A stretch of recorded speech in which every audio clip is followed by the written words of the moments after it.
Name confused. By Enchanted Nightingale. Chapter 44. I was in the neighborhood. There is something to be said about going out for groceries and coming back to a crime scene being sectioned off just before your front door.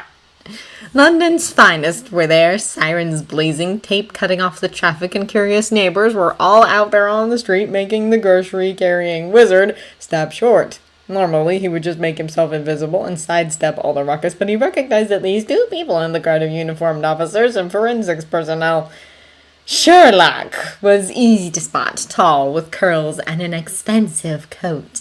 He was engaged in a shouting match with a slightly shorter man in scrubs and a police jacket, while D.I. Lestrade was hovering nearby, looking like he had a migraine, and its name was Sherlock. "Hey, you! Why are you lots in here?" The wizard stared at the woman, looking from her shoes to her curly hair and a bit of extensive application of lipstick, and then back up to Sherlock and the other two men who were now staring at him. Body and argument forgotten, Sherlock strode towards him, looking visibly curious. Lestrade was only a step behind him.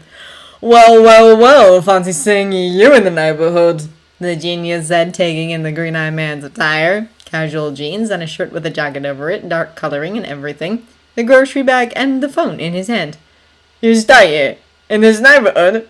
Sherlock stated, looking ecstatic. Lestrade stopped right next to Sherlock, looking at him with shock and weariness.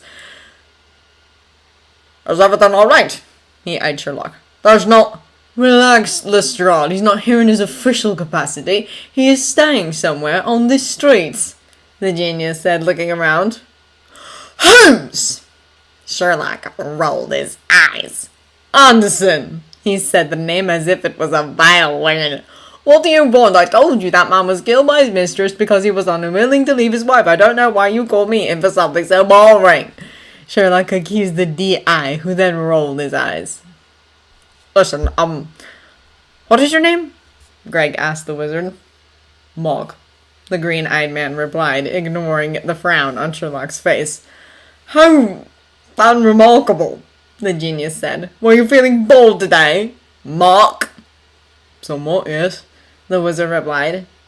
"Excellent, you don't mind having me over for tea then? I could use something warm," Sherlock said. "Where do you live? Number 11, 13, 10, 14? Mike grinned. "Actually, it's Grimmauld Place number 12. I own the building," he replied, and the four people in front of him frowned. 12? Lestrade asked, turning around. "Oh." Grimmauld Place number 12 sat between numbers 11 and 13 like it had been there all along.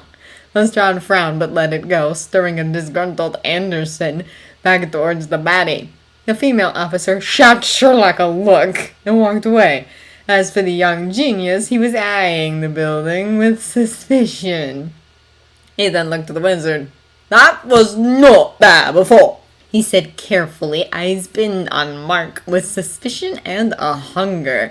He had just been presented with his newest and most interesting puzzle, and knowing Sherlock, he was not going to let this go. "How about that tea, then?" Sherlock said, and led the way to number 12.